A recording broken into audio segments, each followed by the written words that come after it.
देवगण अपनी जगह हैं, ईश्वर अपनी जगह है, ये सृष्टि अपनी जगह है। संसार में बाह्य पूजा करने से अंतःकरण में समाये हुए उस परमात्मा का हमें अता पता कभी नहीं मिल पाता। देवगणों की पूजा से बढ़ के श्रेष्ठ आत्मा की उपासना है। उपासना का अर्थ है इस शरीर में रहने वाली आत्मा को जानना। हमारा ध्यान, हमारी चेतना जब हमारे भीतर आत्मा की तरफ मुड़ती है तो इस सृष्टि का रहस्य, आत्मा का रहस्य और उस सृजनहार के रहस्य को एक साधक समझने लगता है, क्योंकि इन सभी आत्माओं में उस प्रभु परमेश्वर का चांदना समाया हुआ है।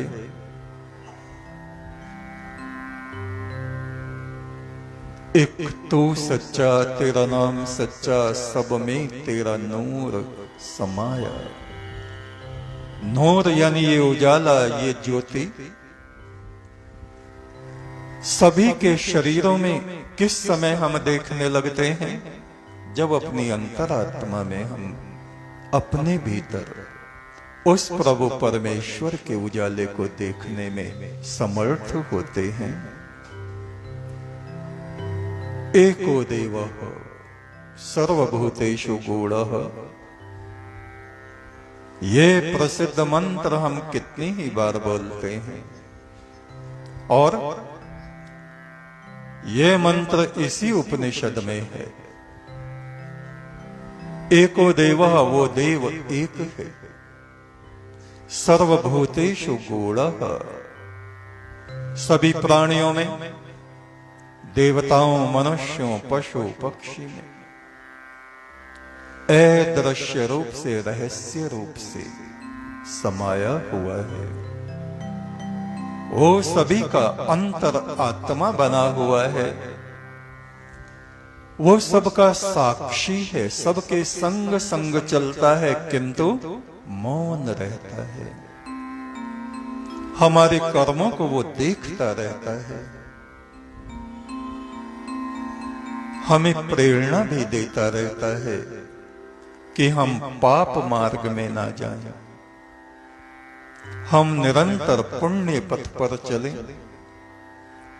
किंतु बहुत बार हम उस प्रभु परमात्मा की आती हुई आवाज को अनसुना कर देते हैं और संसार में मनमाना आचरण करते हैं, जिस कारण से दुख, शोक और दुर्गति में हमारा जीवन नष्ट भ्रष्ट होता है। यत पिंडे तत ब्रह्मांडे, जो इस पिंड में यानी शरीर में है वो ही बाहर इस समस्त ब्रह्मांड में, सृष्टि में समाया हुआ है। इस शरीर से निकल के जब देखा, जो भीतर था वो ही बाहर था। मैंने आत्मा के दर्पण में उस परम पुरुष परमात्मा को देखा। वो अकेला सारी सृष्टि को अपने वश में रखता है। हर देवता, हर सिद्ध पुरुष, हर आत्मा को वो अपनी मुट्ठी में रखता है। कोई भी उसकी हद से बाहर जा नहीं सकता। न सूरज, चांद, न सितारे, न अग्नि, न बिजली, जहां वो परमात्मा है इनमें से कोई भी वहां प्रकाशमान नहीं होता, बल्कि उस परमात्मा के प्रकाश से ही ये सब चमकते हैं। वो परम ब्रह्म, वो परम पुरुष अपने ही प्रकाश से प्रकाशमान रहता है।